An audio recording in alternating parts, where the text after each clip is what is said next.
بسم اللہ الرحمن الرحیم۔ محمد بن سلمان کو ہٹانے کا فیصلہ کر لیا گیا ہے۔ اگلے ولی عہد کا نام کیا ہوگا؟ کون ہوگا جو محمد بن سلمان کی جگہ پکڑ پائے گا؟ مزید آگے بڑھنے سے پہلے اگر آپ نے ہمارا چینل سبسکرائب نہیں کیا ہے تو ضرور سبسکرائب کریں۔ جو بائیڈن جمال خاشقجی کے قتل سے متعلق خفیہ رپورٹ کانگریس کو پیش کریں گے۔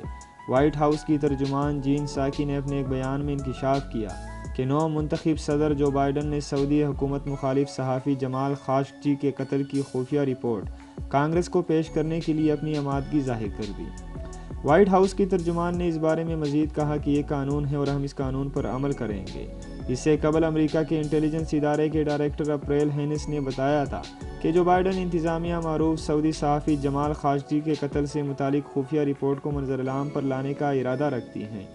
اس رپورٹ میں صاف بتایا گیا ہے کہ جمال خاشقجی کے قتل میں براہ راست محمد بن سلمان انوالو ہیں۔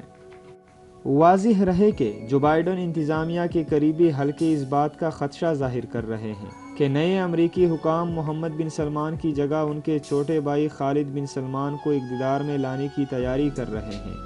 قابل ذکر ہے کہ سعودی حکومت مخالف جمال خاشقجی 2 اکتوبر 2018 کو ترکی کے شہر استنبول میں سعودی قونصل خانے کے اندر نہایت بے معنی انداز میں قتل کر دیے گئے تھے، جس کے بعد ترکی نے تحقیقات کی روشنی میں یہ اعلان کیا تھا کہ اس گھناؤنے اور سفارتی و انسانی آداب کے خلاف اس مجرمانہ عمل کے ذمہ دار آل سعود قبیلے کے چشم و چراغ بن سلمان ہیں۔